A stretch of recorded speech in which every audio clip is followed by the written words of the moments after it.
ఈరోజు అయితే మా ఇంట్లో స్పెషల్ సగ్గుబియ్యం సేమియా. మా పిల్లలు ఊరికే అడుగుతున్నారని చేసిన.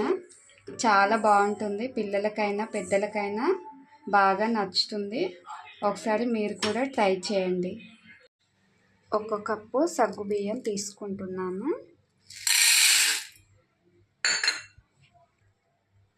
వీటిని ఒకసారి కడిగి నానబెట్టుకోవాలి.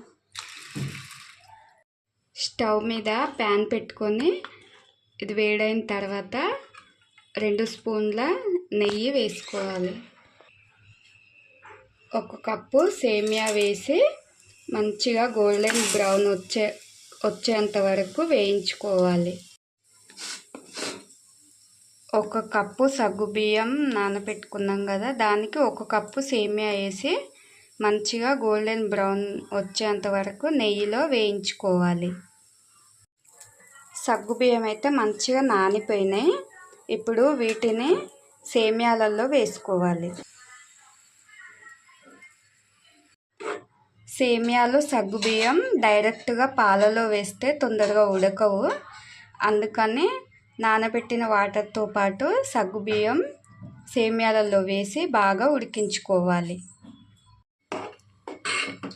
సగ్గుబియ్యాన్ని ఇలా మధ్య మధ్యలో కలుపుతూ ఉడికించుకోవాలి, లేదంటే కింద అడుగంటుకుంటాయి. ఇలా పాలలో కొద్దిసేపు ఉడికిన తర్వాత 1 కప్పు షుగర్ వేసుకోవాలి. అంటే మీ రుచికి సరిపడంత వేసుకోండి. నేనైతే 1 కప్పు షుగర్ వేసుకుంటున్నాను. ఇప్పుడు ఇందులోకి మనం ముందుగా కాగబెట్టుకున్న పాలను వేసుకోవాలి. షుగర్ వేసుకున్న తర్వాత 2-3 యాలకులు వేసుకోండి. మీ దగ్గర ఉంటే యాలకుల పౌడర్ వేసుకోవచ్చు. నేనైతే యాలకులు వేసుకుంటున్నాను.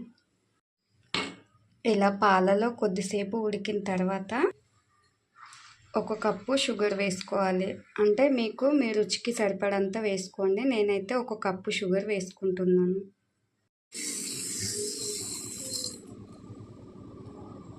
షుగర్ వేసుకున్న తర్వాత 2-3 యాలకులు వేసుకోండి. మీ దగ్గర ఉంటే యాలకుల పౌడర్ వేసుకోవచ్చు. నేనైతే యాలకులు వేసుకుంటున్నాను. ఇలా అన్నీ వేసిన తర్వాత లో ఫ్లేమ్లో ఒక 5 నిమిషాలు పెట్టి బాగా ఉడికించుకోవాలి. అంతే ఫ్రెండ్స్, చాలా ఈజీగా మంచి స్వీట్ రెసిపీ చేసుకోవచ్చు. పిల్లలు కూడా చాలా ఇష్టంగా తింటారు. వీడియో నచ్చినట్టయితే లైక్ చేయండి, షేర్ చేయండి. ప్లీజ్ సబ్స్క్రైబ్ చేసుకోండి. Thank you for watching.